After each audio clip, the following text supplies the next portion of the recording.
Olá pessoal, meu nome é Edson Vieira, professor da FACE, da Universidade Federal de Goiás, e estamos aqui mais uma vez para tratar da conjuntura da economia brasileira e da economia goiana. Nesse particular, a gente vai falar sobre os principais fatores que estão determinando a inflação brasileira nesse início de ano de 2025. Olha pessoal, eu sei que a gente já tratou da questão da inflação aqui, mas esse tema está um tema muito discutido, né? Novamente aí no começo do ano, um tema que tem chamado a atenção de muitos analistas e que tem mexido, né, com a vida das pessoas, porque a discussão não é apenas uma discussão teórica, uma discussão dos analistas, né? É algo que tem afetado o dia a dia dos cidadãos porque mexe com o seu poder de compra, né? Então, a gente começou o ano aí com a inflação brasileira batendo em janeiro em 0,11%, e agora, medida pelo IPCA 15 do IBGE, que é a chamada prévia da inflação, nós tivemos agora no mês de fevereiro uma inflação de 1,23% no Brasil e de 0,99% aqui em Goiânia, que é a capital do estado de Goiás, né? Com isso, a gente tem um acumulado, medido pelo IPCA 15, de 4,96% em nível nacional, né? A gente tem que aguardar ainda a divulgação do IPCA cheio, mas medido pelo IPCA 15, a gente tem uma inflação hoje que ultrapassa o teto da meta de inflação perseguida pelo Banco Central, né? Uma meta que tem como referência o IPCA, é uma meta para 2025 que é de 3% com a tolerância de 1,5%, né? Então, o teto dessa meta seria de 4,5%. Nesse momento, agora nesse mês de fevereiro, pelo IPCA 15, a gente está com 4,96%, né? Então, a gente tem uma discussão também relacionada ao patamar dos juros internos, né? Especificamente ao patamar da taxa Selic, que é a taxa básica de juros da economia brasileira. E esse resultado gera também uma pressão sobre essa taxa, né? De modo a que o Banco Central certamente não deve reduzi-la no curto prazo, pelo contrário, né? Deve mantê-la elevada, buscando trazer a inflação para essa meta, pelo menos dentro do teto da meta, né? Falando aqui de IPCA, IPCA 15, né? É importante a gente compreender a diferença entre esses dois índices. Em primeiro lugar, os dois índices são calculados pelo IBGE, mas o IPCA é o índice oficial de inflação, né?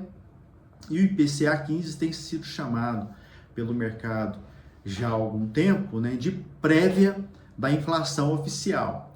Por que prévia da inflação oficial? Porque, na verdade, a metodologia de cálculo do IPCA é a mesma de cálculo do IPCA 15. A gente tem aí algumas diferenças fundamentais, mas, na verdade, o IBGE tem uma estrutura de pesos de cada produto, né, nos gastos dos consumidores, e tem um levantamento de preços. Essa estrutura de pesos é a mesma, os preços que são levantados também são os mesmos para o IPCA 15 e para o IPCA. A diferença está fundamentalmente no período de coleta, né? Então, o IPCA geralmente tem a sua coleta iniciada no dia 1º e vai até o dia 30 do mês de referência da pesquisa. Já o IPCA 15 começa geralmente no dia 16, né, do mês anterior, e vai até o dia 15 do mês de referência da pesquisa. Pessoal, quando a gente analisa esse resultado de fevereiro de 2025, o que a gente percebe? Que dos grupos que o IBGE acompanha, o principal a explicar o resultado de fevereiro é o grupo de habitação. Então, é um grupo que envolve, por exemplo, energia elétrica, tarifas de água e esgoto, aluguéis, enfim, habitação de um modo geral, né? Nesse grupo, o principal impacto foi o preço da energia elétrica. Mas o que aconteceu com o preço da energia elétrica? Aconteceu que esse preço caiu mais de 15% no mês de janeiro e no mês de fevereiro voltou ao normal e aumentou mais de 16%. A explicação para isso? O chamado bônus de Itaipu.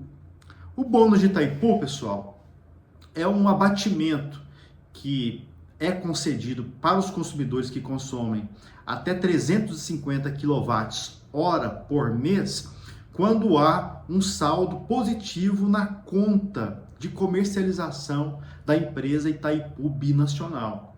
Então, houve esse saldo positivo foi repassado para os preços da energia elétrica em janeiro de 2025, isso inclusive contribuiu muito para que o índice nacional fosse de 0,11%, só que agora, no mês de fevereiro, nós tivemos a normalização desse preço da energia elétrica. Então, o preço da energia elétrica, que tinha caído mais de 15% em janeiro, aumentou mais de 16% em fevereiro e foi o principal vilão da inflação medida pelo IPCA 15, certamente será da inflação medida pelo IPCA cheio, né? Então vamos aguardar, mas essa questão é importante para a gente entender tanto o resultado de janeiro de 2025 quanto o resultado de fevereiro desse mesmo ano, né? Analisando novamente os grupos que compõem a inflação, nós tivemos um outro que pesou muito no cálculo desse mês de fevereiro de 2025. Pesou no caso do IPCA 15, certamente pesará para o IPCA cheio, que é o grupo de educação.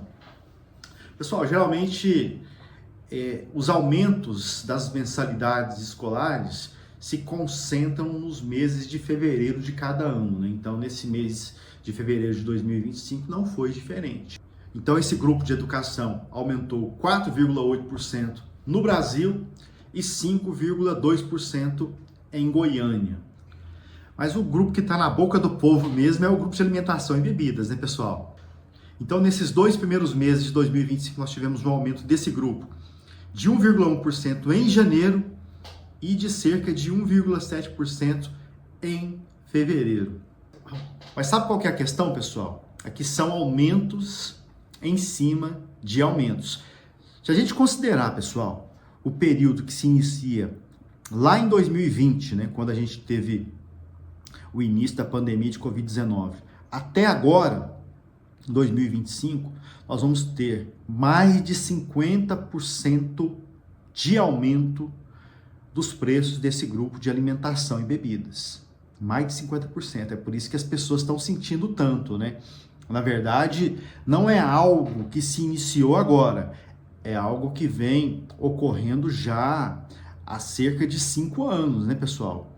Então, é por isso que as pessoas estão reclamando tanto, porque de fato a perda do poder de compra, ela é visível, não é algo que está nos livros, que está nos boletins dos economistas. É algo que o cidadão tem sentido diariamente quando vai ao supermercado, quando vai fazer as suas compras de um modo geral. E alguns produtos têm subido até muito mais do que isso, né? Então, como eu falei no nosso vídeo anterior, somente em 2024 os preços das carnes subiram mais de 20%, né? No caso do grupo de alimentação e bebidas de um modo geral, o que a gente vai ter? 2020, 14,4% de aumento. 2021, 8,7% de aumento. 2022, 12% de aumento. 2023, 0,3% de aumento. E 2024, 8% de aumento, né? Então, se a gente acumular todo esse aumento iniciado em janeiro de 2020 até dezembro de 2024, nós vamos ter, pessoal, 51,5% de aumento dos preços desse grupo de alimentação e bebidas. Acontece que nesse período aí nós tivemos vários fatores adversos, né? Em nível nacional e em nível internacional, né? Mais recentemente, o que eu chamo a atenção, para os problemas climáticos, né? Problemas climáticos que afetaram a oferta de produtos agrícolas não apenas no Brasil, mas em outros países também que são importantes produtores. Então, pessoal, só para a gente ter uma ideia dessas questões climáticas, nós temos alguns produtos que no começo do ano são mais suscetíveis à questão das chuvas, né? E a gente teve algumas chuvas intensas em algumas regiões. Então, pessoal, olha o resultado. O preço do pepino nesse começo de ano, nesse mês de fevereiro de 2025, aumentou 37%. Da abobrinha, 21%. E da cenoura, 18%. Eu quero falar agora, desse grupo de alimentação e bebidas, de dois produtos que estão gerando muita discussão nesse momento, nesse começo de ano aqui no Brasil. No final do ano também, né? Um deles aí em especial, que é o café, mas tem também os ovos. Então, o preço do café nesse mês de fevereiro de 2025 aumentou 11,6%. O preço dos ovos de galinha aumentou quase 3%. E a questão é que isso está ligado também a problemas climáticos e a outros problemas que não são necessariamente climáticos e nem cambiais. No caso do café, a questão central é climática, né? Como eu falei para vocês na outra oportunidade, nós tivemos no Brasil no ano passado a pior seca dos últimos 80 anos. Isso afetou bastante a produção de vários produtos, dentre os quais o café. Mas essa questão climática não afetou apenas a produção brasileira. Nós tivemos também uma afetação muito significativa no Vietnã e na Indonésia. Então o Brasil é o principal produtor mundial de café, responsável por cerca de 30% da produção mundial. Em segundo lugar, vem o Vietnã. Em terceiro, a Colômbia. E em quarto lugar, vem a Indonésia. A questão é que Indonésia e Vietnã tiveram problemas climáticos seríssimos por conta do El Niño, reduziram as suas exportações e com isso o Brasil aumentou as suas exportações. Também teve problemas de oferta, mas esses problemas de oferta estão afetando mais a produção de 2025 do que a de 2024. Tem também a questão cambial, porque o café é um grão, né, cujo preço é cotado no mercado internacional, né? Na medida em que você tem um aumento do preço do dólar, isso também impacta o preço do café. Pessoal, e no caso dos ovos? No caso dos ovos, nós temos uma conjunção de fatores. O primeiro desses fatores diz respeito ao aumento do custo de produção. A gente está tendo agora um aumento do preço do milho, a gente está com uma oferta de milho apertada, né? Está tendo aí a colheita da primeira safra, mas a primeira safra, no caso do Brasil, não é a mais significativa. A mais significativa é a segunda safra, porque a primeira safra concorre com a soja. Então, a gente está com os estoques apertados em nível mundial e os preços do milho estão aumentando agora, pressionando, entre outras coisas, o preço dos ovos. Além disso, pessoal, a gente tem uma questão relacionada ao preço da carne. Então, o preço da carne aumentou em mais de 20% no último ano, né? Quando o preço da carne aumenta, as pessoas acabam fugindo para o consumo de outros bens, dentre os quais os ovos. Chama atenção, então, pessoal, para a crise do ovo nos Estados Unidos, que está afetando o preço do ovo aqui no Brasil. A questão é que nós temos uma gripe aviária por lá, pessoal, que já vem acontecendo há algum tempo, e de 2022 para cá, já foram dizimadas 146 milhões de poedeiras.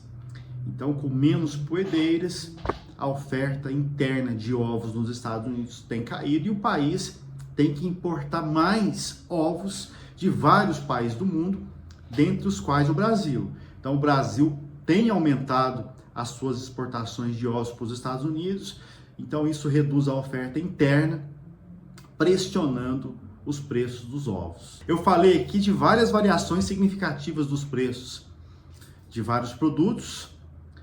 O IPCA 15 veio alto, mas veio de 1,23%, né? Só no caso do café, como eu falei, um aumento de mais de 11%. no caso a energia elétrica de mais de 16%, né? Mas você tem uma média ponderada e enquanto alguns